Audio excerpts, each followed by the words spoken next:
materinya sudah ibu kirim di GCR. Siapa yang sudah baca? Maaf ibu kirimnya malam, lupa. Nggak ada, kelas nggak ada yang baca. Keren. Perawatan Maaf ya ibu lupa.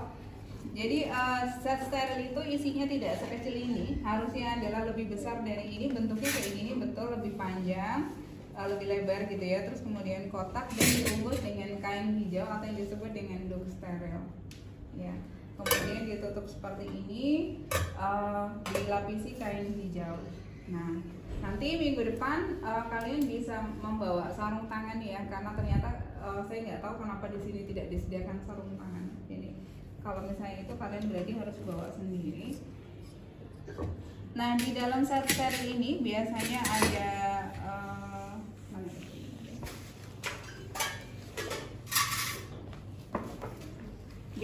ada yang disebut dengan pinset anatomi seperti ini yang tumpul ya. Kemudian ada ini namanya pinset chirurgis atau nama lainnya adalah pinset bedah. Jadi untuk pencapit suatu jaringan. Ini biasanya ada di dalam.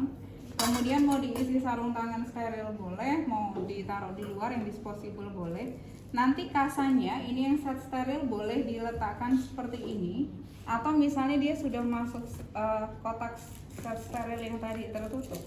Jadi nanti kalau kalian temukan dalam keadaan terbuka seperti ini, selama dia masih ditutup oleh duk steril yang hijau tadi, itu masih steril, jadi nggak apa-apa. Jangan kaget nanti kalau lihat bentuknya seperti ini ya. Terus kemudian ini alkohol swabnya, terus ini ada mikropor atau kalian sebut dengan 3M, ini kasa gulungnya, kemudian ada NaCl, kemudian ada larutan antiseptik, kemudian ada bengkok, ada pentomnya, terus ada apa sih namanya, perlak ya, dan gunting perban. Nah, ini kalian sebelum kalian mau praktek seperti ini, kalian harus kontrak dulu terhadap kliennya. Jadi nggak boleh nyiapin alat, ternyata klien home care-nya ini lagi belum mau dibersihkan luka, misalnya pengen sarapan dulu atau pengen apa dulu. Jadi kalian misalnya, Bu, boleh nggak saya kontrak misalnya jam setengah 7 pagi, tapi saya baru membersihkan lukanya setengah 9, boleh, silahkan. Jadi kontrak ke klien adalah kalian akan melakukan prosedur perawatan luka di jam sekian, contohnya. Selamat pagi Bapak, siapa yang namanya? Ntar takutnya ada nama ayahnya lagi. Selamat pagi Bapak atau Tuan X, saya perawat Fatia. Hari ini Bapak dijadwalkan untuk perawatan luka jam setengah 9 ya Pak. Gitu. Bapak siap di jam tersebut? Misalnya, oh siap, boleh ya. Baik, terima kasih Pak. Nah, kamu misalnya tadi melakukan kontak yang tadi misalnya jam 7 pagi. Kan belum setengah 9 kan, nggak masalah. Yang penting pada saat setengah 9 kamu sudah membawa peralatannya seperti ini. Bapak atau Tuan X, sekarang jadwalnya untuk perawatan luka ya. Gitu. Saya sudah cuci tangan, kemudian kamu pakai sarung tangan tidak steril, ceritanya sudah pakai. Terus kalian siapkan larutannya. Jadi ini tadi Ibu mau contohkan. Ini kan NaCl ya untuk cuci nih. Kalau misalnya nanti pada saat ini harus hemat ya, makanya nggak usah banyak-banyak deh. Kalau misalnya kelas terakhir nanti habis ya sudah. Jadi ini nggak akan tumpah ya, ini harusnya nggak netes nih.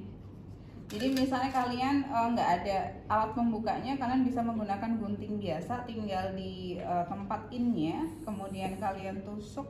Terus kalau pakai gunting jadi begini nuangnya. Tapi kalau ini pakai yang apa sih caranya? Tinggal kamu tuang aja.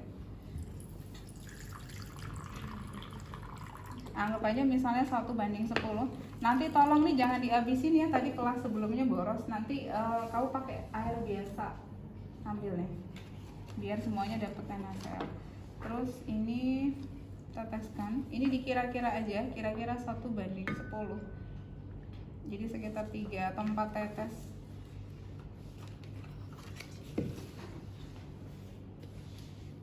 Tidak perlu diaduk seperti teh, biarin aja.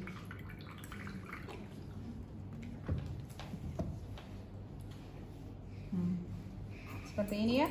Terus kemudian kita akan akan buka perbannya. Jadi ada teknik, lihat perhatikan untuk teknik membuka perbannya ada 3.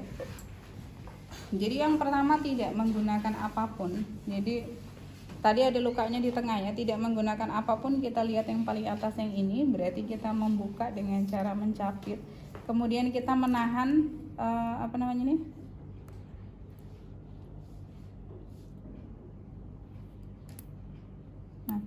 misalnya pada saat kita mau buka ya, seperti ini susah, kita nggak boleh neken di area luka, kita mau neken di area sekitar seperti ini, kemudian tarik. Kalau misalnya ternyata pasiennya ini nggak punya alcohol swab atau apa gitu yang lain, kamu bisa dengan cara teknik yang kedua seperti ini. Ini nggak harus NaCl, boleh air biasa, boleh, nggak ada masalah. Kamu celup tapi tidak terlalu basah. Kemudian kamu sama kayak tadi, pegang ininya, basahin area sekitar, capit sedikit jaringannya. Nah, seperti ini.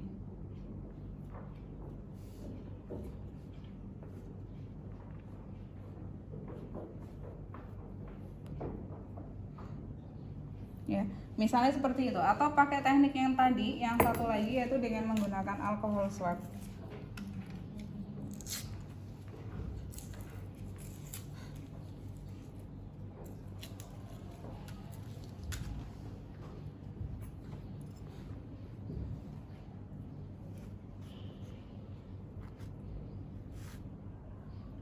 Ini kan lukanya ya, nggak boleh ditekan, jadi kamu cukup gini, tarik, buang. Paham ya nak sampai situ?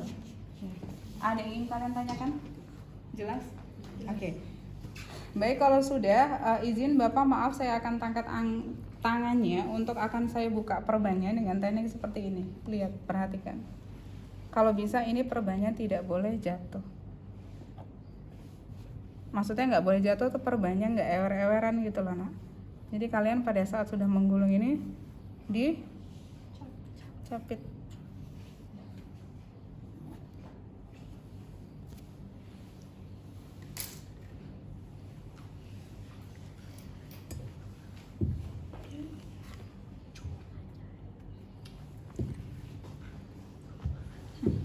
Ntar ya, anggap aja ini lukanya nggak lepas. Terus kalian buka. Nah, pada saat seperti ini kalian boleh menggunakan ganti sarung tangan yang ke steril boleh.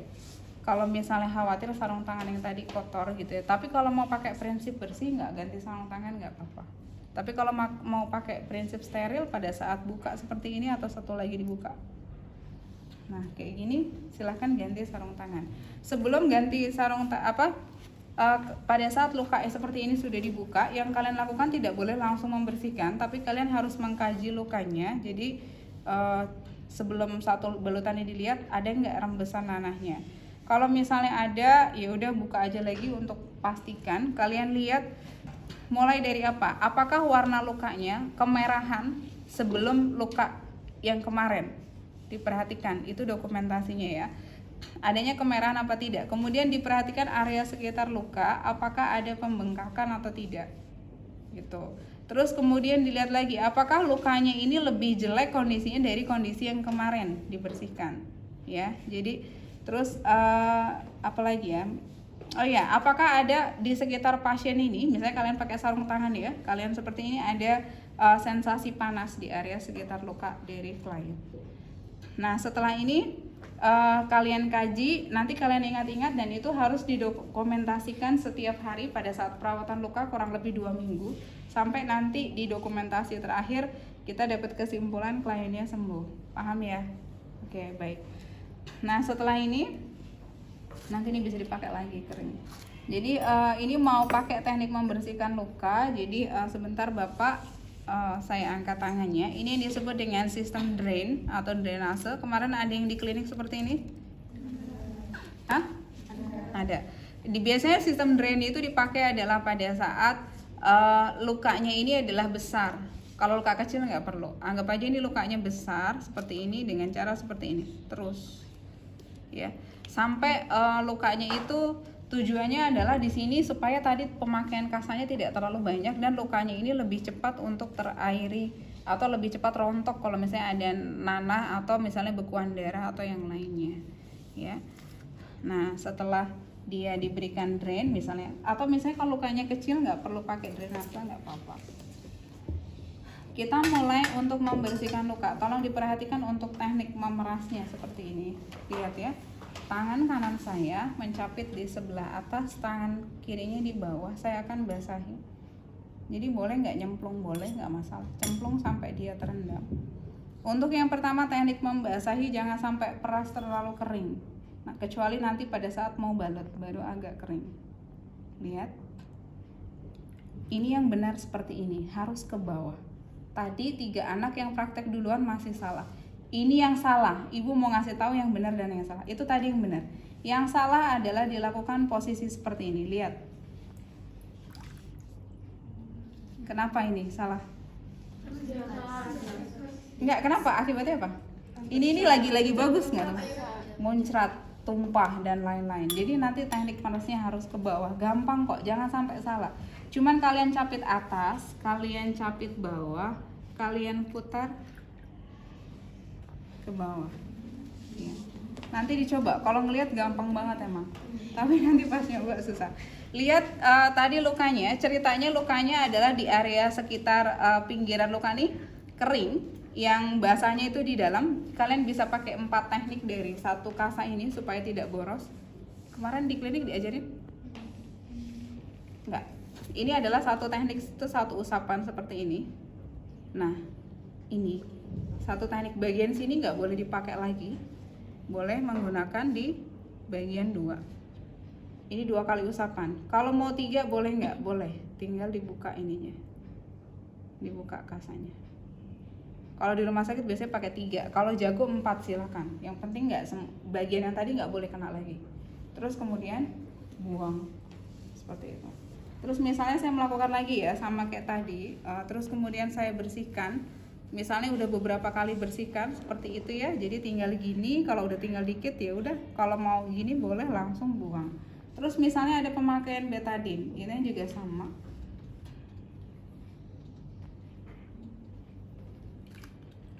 Tidak boleh terlalu kering kalau pakai betadine karena kita pengen dapat efek dari antiseptiknya dengan cara tidak boleh di dab atau ditekan tapi cukup di total aja seperti ini gitu ya. Terus kalian tunggu kurang lebih sekitar setengah menit biar sampai antiseptiknya menyerap. Terus setelah itu dibilas lagi dengan NaCl dengan yang baru.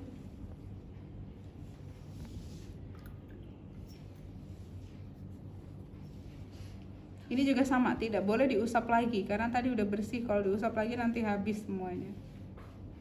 Udah buang, selesai.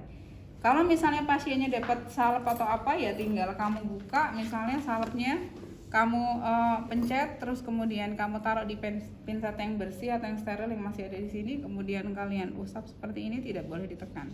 Kalau dia mau pakai sofratul, lomatol atau dariantol atau apapun itu yang jaring-jaring, tinggal potong seukuran luka, taruh, kemudian gel yang masih tersisa itu kalian pakaikan di atasnya seperti ini, gitu ya.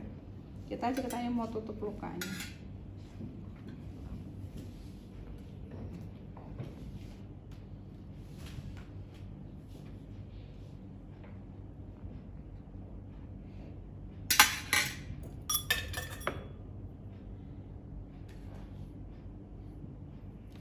Kalau pasien diabetesnya ada di rumah, balutannya itu biarkan dia balutan tipis. Kenapa? Iya, biar tidak lembab. Kalau pasiennya keluar rumah harus pakai balutan tebal. Kenapa? Biar nggak kotor dan tidak infeksi. Betul. Kenapa harus tetap dibalut walaupun di rumah? Selain itu takutnya pusnya itu rembes atau netes. Gitu, karena mereka seringnya begitu. Misalnya seperti ini ya, saya double, terus kemudian nanti kalian yang nggak praktek hari ini nanti bisa bantu digulung lagi biar ininya nggak terpakai banyak karena kering itu bisa dipakai lagi ya.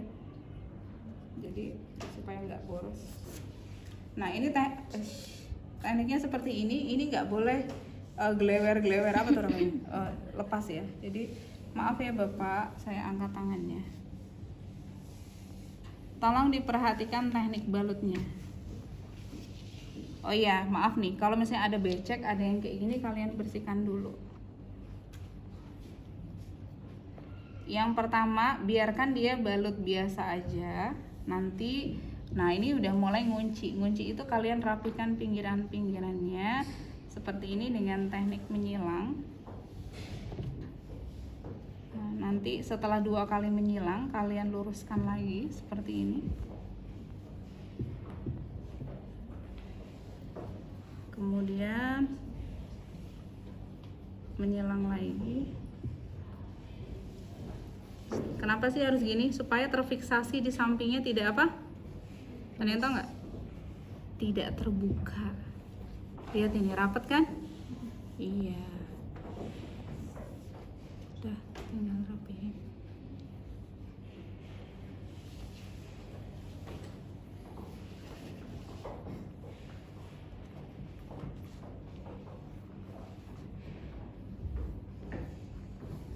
Nah, misalnya cuman butuh segini, boleh nggak Bu? Saya potong, boleh. Monggo.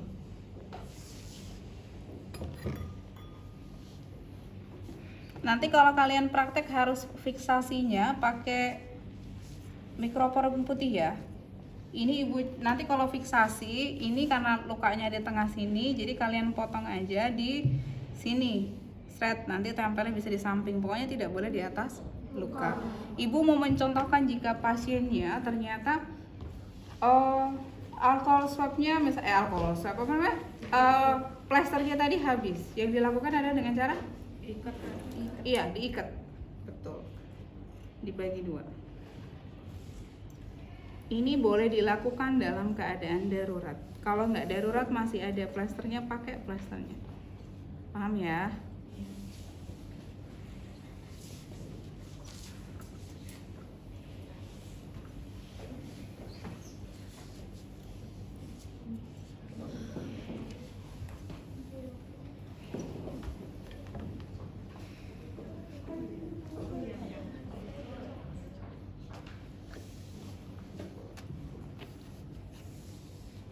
Karena lukanya tadi di tengah, ngikatnya nggak boleh di mana nak tadi di atas luka, jadi kita bisa di samping diikat. Oh iya, kalau ngebalut gini harus kenceng, kendor atau gimana? Kenapa nggak boleh terlalu kencang? Sakit. Pasiennya akan kesemutan. Benar. Kenapa nggak boleh terlalu kendor? Iya, lukanya kebuka, kendor balutannya. Betul, tuh udah pinter kamu. Nah, kayak gini tinggal dirapin aja. Buang. Nah, terus tinggal kalian tanyakan responnya terhadap kliennya. Gimana Pak setelah dibersihkan? Apa yang Bapak rasakan? Nyaman dan lain-lain. Nah, setelah itu Bapaknya nyaman, kalian tinggal rapikan alatnya lagi. Dibuka nih, perlaknya, terus sampah-sampahnya dibuang seperti itu. Dan kalian untuk dokumentasikan, oh hari ini ternyata misalnya ada push tapi jumlahnya lebih berkurang pada jam sekian yang tadi disebutkan, sampai kondisi terakhir nanti didapat misalnya pada saat hari ke-14 sampai paling lama adalah hari sekitar 20 atau 21, kalian dapatkan luka klien kering dan dalam kondisi membaik seperti itu. Ya. Baik, silahkan bisa dicoba yang tadi saya sebutkan. Ini bisa dipakai nih.